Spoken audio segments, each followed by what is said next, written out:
Hello, and welcome to Insightful Conversations with your host, Three Principles practitioner, Adey Jones. Join her each week as she welcomes some of the world's leading Three Principles teachers and practitioners who share how this understanding has dramatically improved the quality of their lives and the lives of those they work with. I'm thrilled to have Mavis Karn with me today. Mavis is one of the original students of Sydney Banks, and she has been teaching the principles for over 40 years. Mavis, I can't thank you enough for being with me today. I have been listening to your other interviews with some amazing people, Rohini Ross and Michael Neal, and I'm extremely excited that you've agreed to come on my show. So thank you. My pleasure. Oh, so lovely to have you. So we had a brief email discussion beforehand, and I know that you wanted to talk about just how important it is that we know how beautifully we are designed. So I'd love it if you could just start talking about that, and then we'll just see where we go from there. Okay. It occurs to me off and on, and even more, I think maybe the older I get or the more I'm paying attention or something, that I and probably most people get really impressed with electronics. Like, for instance, my phone. My phone is, I have no idea most of the things my phone does. I don't even know how to find out about it. And I am impressed with it. I am. And I am impressed with people that build robots. I saw film the other day about all the robots Amazon has now in their warehouse, and they're just like R2-D2, and they're tooling around and they're doing all these things, and I think they're adorable and they're wonderful, and there are robots that do operations on people, which is just, I don't even know what to make of that. But at the same time, I can feel myself in awe of what these little machines can do. And when I really think about it, they're absolutely nothing compared to the apps in a human being. It's we're just like, for instance, just by having an intention, we can change the aperture in the lens in our eyes. We don't have to do anything except look that way, and look far away, and look close away, and with the intention of it, the lens changes. Who made that up? I mean, that's amazing. Or, for instance, you and I are sitting in whatever position we're sitting in, and if we sit that way too long, there'll be a little disturbance, a little discomfort, and without paying any attention to it whatsoever, we'll just shift, because that's what that discomfort is there for, to let us know that the position that we're taking is now cutting off our circulation to a certain extent, and we shift it. None of that has to be said or read about or anything. It's just a sensation that says, excuse me, could you shift a little bit now? And we just do it. And we could go on and on and on about, like, for instance, if we didn't have a built-in sensation, we couldn't walk, because we wouldn't know when our feet hit the ground. We wouldn't know if it was rough or smooth or icy or wet or going uphill or downhill, or we wouldn't be able to tell. So we would not be able to walk. Does that make sense? It makes complete sense. I mean, those are pretty phenomenal apps. Absolutely. We have an app that tells us when it's a good time to eat. We have apps that tell us whether what we just took out of the refrigerator and smelled was we should eat or not eat. I mean, that's pretty handy. So I remember, I think I might have mentioned this last time I talked to you, but some years ago I saw a photograph in my one of my nature magazines, and it was a picture of a great big turtle. And I think he was from Venezuela. I don't remember that, but he's looking up in the sky. And there are a whole bunch of bright colored butterflies around his eyes. And I thought, what is that? And the caption underneath said, this turtle needs these butterflies need this turtle's tears for their reproductive process. And in return, the turtle gets its eyes cleaned. I thought, who made that up? I mean, that's just, it's stunning. You take any little tiny bit of nature and you look into it, what its purpose is and how this happens and how that happens. And I don't even know how to describe how astounding it is. And we are made of that same divine engineering. We are just an amazing piece of architecture. And I don't know about the rest of you, but for most of my life, I didn't know that. I thought I was too tall and too fat and too this and not enough this and all of that. I thought, there's a lot of problems with the design here. So I'm seeing how mistaken I was and I'm getting more and more. It's a little late because I'm going to be 81 in a couple of weeks, but it's a little late, but I'm just getting grateful for what's right under my nose. And my job for the last 40 some years has been to pass on information about how human experience comes about.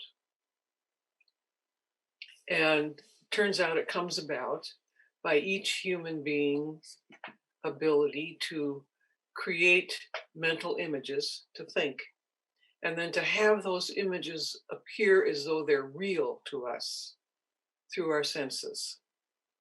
So every human being is walking around creating their own unique reality, moment to moment, 24/7.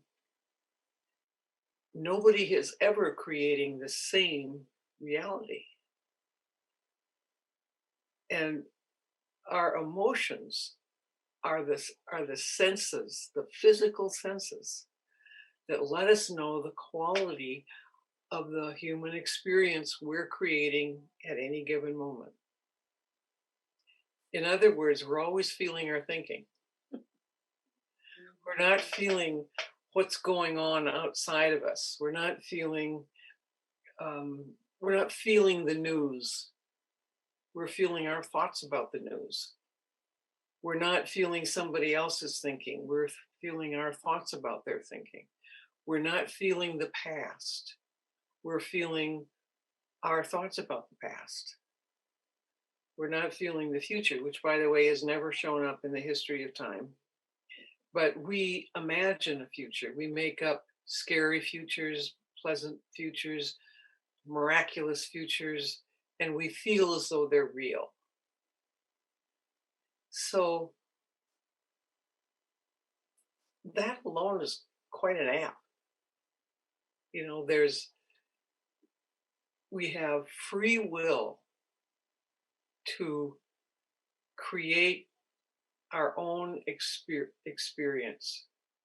We don't have to leave it up to the outside. We don't have to leave it up to our gender or our age or where we're from or anything. We have free will to create our own unique experience all the time. And we're doing that whether we think we are or not. We're doing it whether we believe we are or not.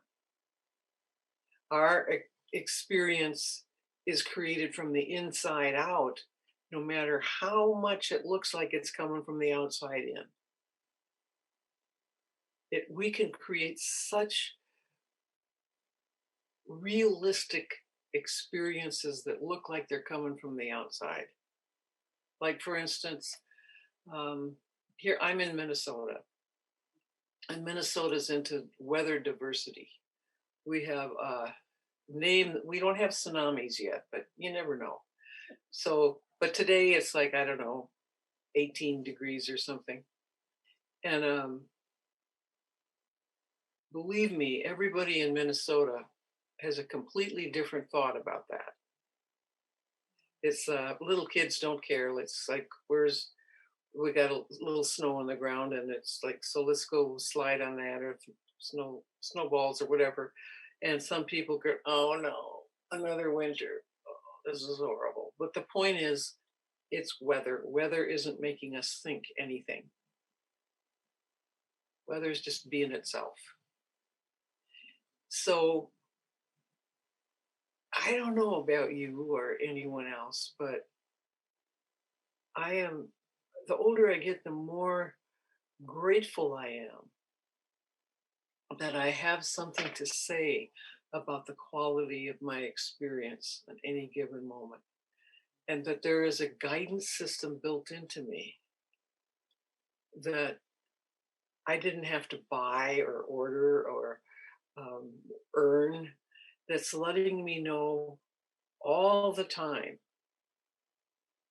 the quality of the experience I'm creating.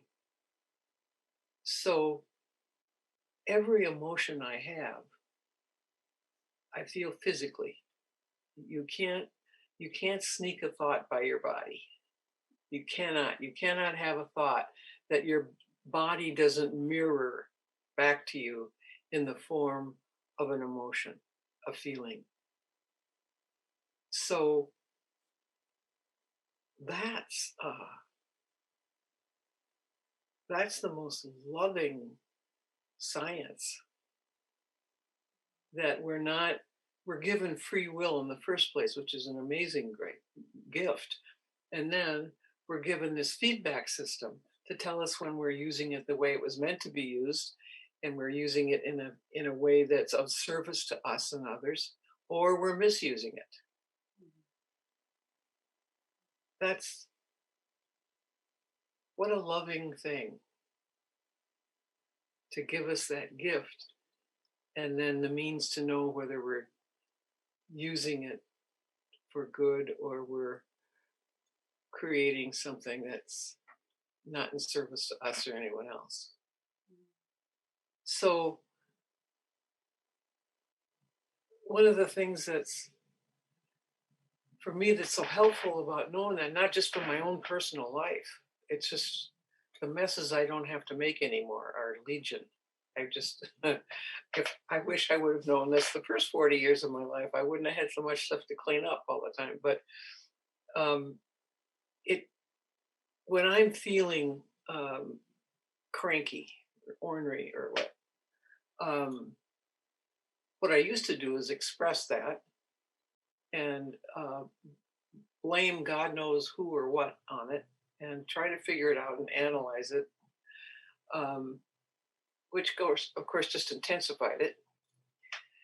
But I will still have low moods. I'll get overtired or something, and old thoughts come into my head, and it's so handy to know that feeling is just letting me know not a good time to trust my thinking.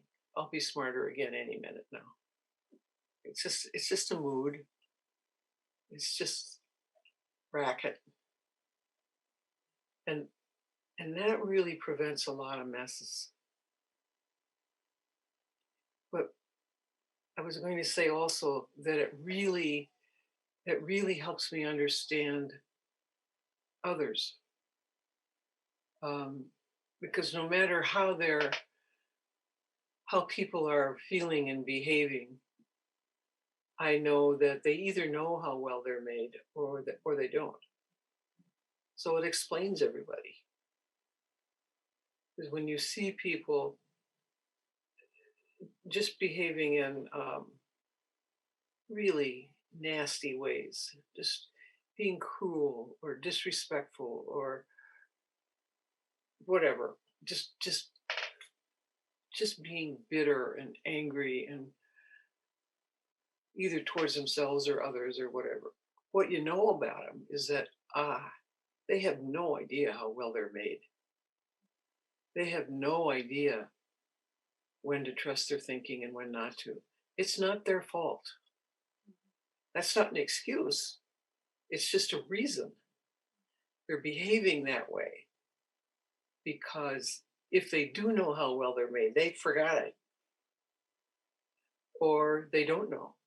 So that they will repeat it and repeat it and repeat it and have the same consequences to them and to others. Not because that's necessary, but because it's the natural outcome of not knowing how you're made. There's a lot of innocence in that, huh? Beautiful. And there really is. I love that, seeing the psychological innocence. It's really, really beautiful. Yeah. Listening to you talk, I could just, I'm just sinking into this beautiful feeling. I'm like, I don't even want to hear myself. So I would love you to just keep sharing. It's just so wonderful. It's beautiful. Do you know what that is? That feeling? Mm-hmm. That's you. Oh yeah. Me marinating in the essence of who I am, not getting caught. Yeah. Your head is calming down and clearing, and you're listening, and it's effortless listening because you're I didn't make all this stuff up that I'm talking about. It's just the truth. It's like, and we know it. I think I've mentioned this before to people. I can't remember who I said what to, but I'm running kind of a scam that I anybody that's interested, I tell people what they actually already know inside. People know what I know. They just may not be so familiar with knowing it, but they know it. And if they're doing what you're doing, which is kind of just relaxing and let me do all the heavy lifting here, you calm down and it's like, oh yeah, I knew that. That feels true. That's true. And that's just who you really are, telling you what you already know. I didn't put that there. I just, my job is to just tell people how wonderful who they really are is, and invite them to come home to themselves and see that there's nothing wrong with them.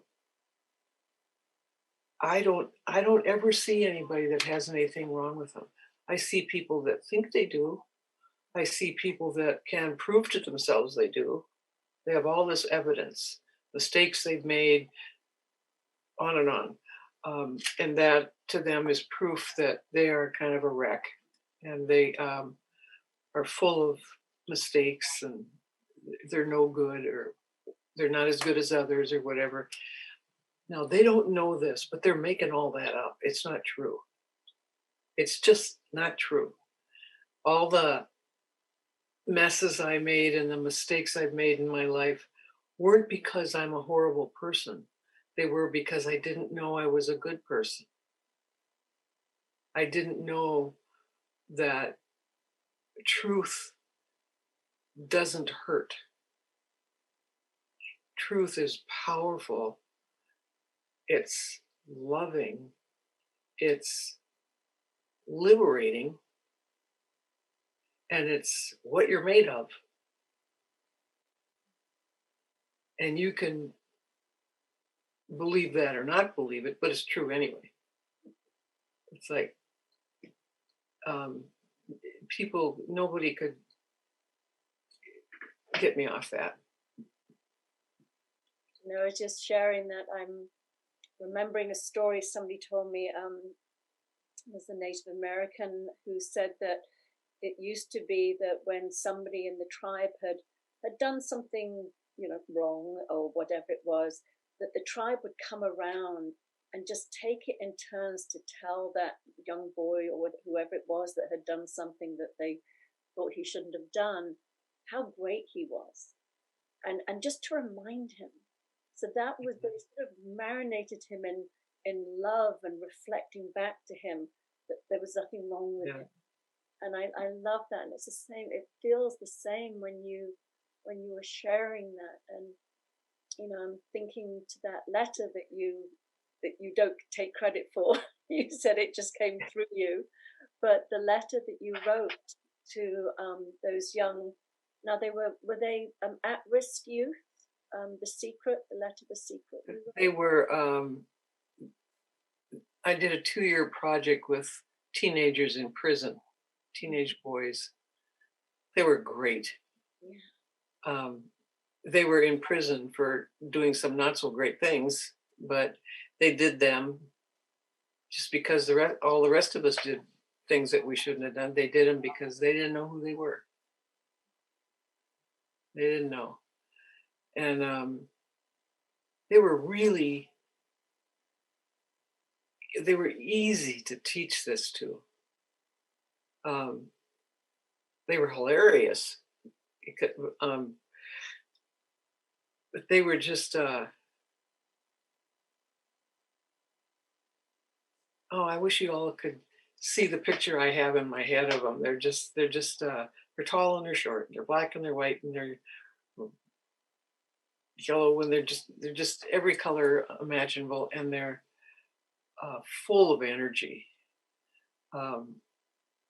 most of which they misused, which is why they were in prison. But they loved hearing that they aren't their past. They aren't the diagnosis that they all picked up. That in my world, a diagnosis is the name of a bad habit of thinking. And they aren't that. They aren't what they think. They're the thinker. And they were doing the best they knew to do, given that they didn't know what their options were. So on the last day of my 2 years, I think that's what you're talking about. I wanted to give them something. And I thought, I'll give them socks. No, I didn't want to give them socks. So I sat down and I wrote them a letter. And it really did, as you mentioned, feel like the letter wrote itself. I was just so full of love for them and a little bit of sweet sadness that I wasn't going to be hanging out with them anymore. And I just, and I made a copy to each and gave it to them. And that turned into a poster that got made in prison. And it's found its way all over the place now. It's like I don't have anything to say about it. It just goes flying around. But it's, I wanted them to always remember who they really were, no matter how anybody else thought about them. We aren't what somebody else thinks about us either. So this is I know that in lots of ways, whoever is listening to this, it sounds too simple. That we are already everything that we need to be. And the only thing that makes us think we aren't is some thinking that isn't true. I know that sounds too simple, but what if that's why it works? You know, our brains are lying to us all the time. It's nothing personal. They're just telling us what they have been taught to think. And some of what's in our brains is just simply not true. And things that aren't true don't feel like things that are true. And isn't that just the best architecture you ever heard? Your feelings they're all on your side, every one of them, all the way from the deepest sort of love and caring to the most nasty, self-terrorizing feelings. They're on your side. They're saying, this is the way it feels to think the way you're thinking. They're all saying that. But they're not telling you to try to figure out what you're thinking. They're just telling you you are thinking in a way that feels like this, and it's none of your business what you were thinking. Just be who you really are. That's more than enough for anything. So beautiful, and it really is. If you want to know when to trust your thinking, check in with how you feel.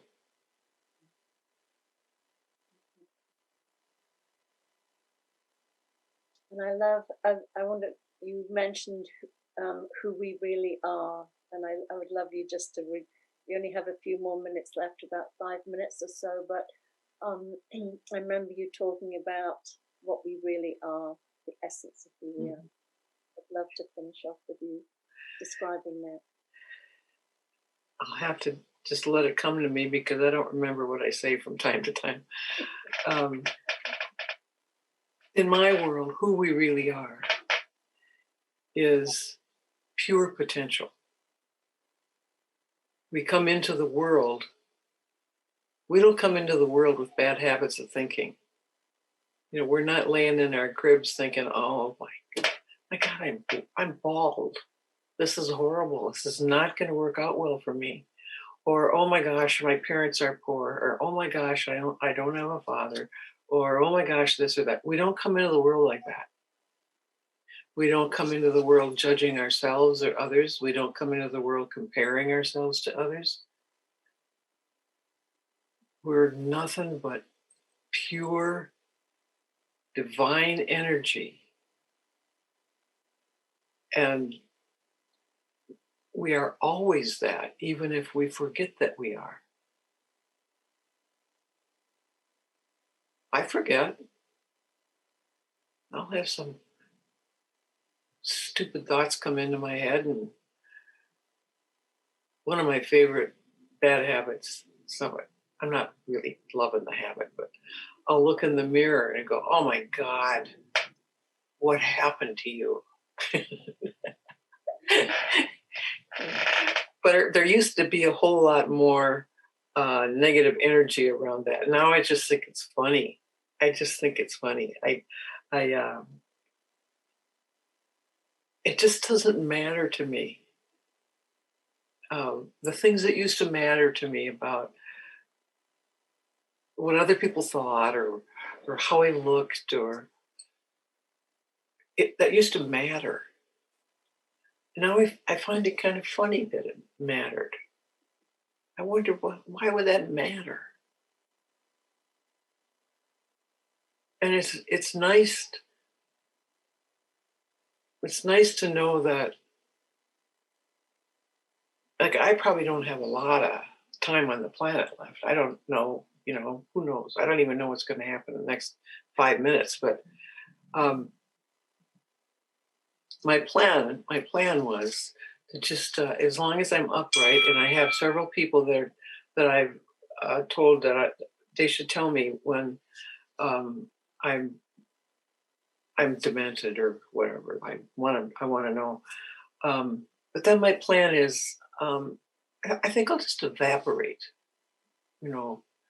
When I get too old to be of use, I think I'll just evaporate. And I mostly thought that was funny, but I thought, I might just do that. I'll just, I look in the mirror and I see, okay, there's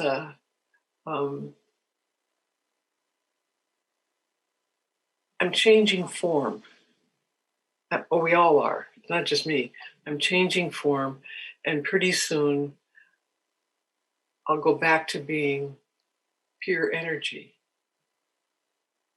Because I think that's what dying is. It's energy doesn't die. Ergo, I'll become energy in a different form or formless, and who knows what that's going to lead to. It's just now, like now I'm here, it's like, hey, everybody, who knows what's going to happen next? But it's a potluck dinner. Bring love. Nobody's allergic to it. There's no container.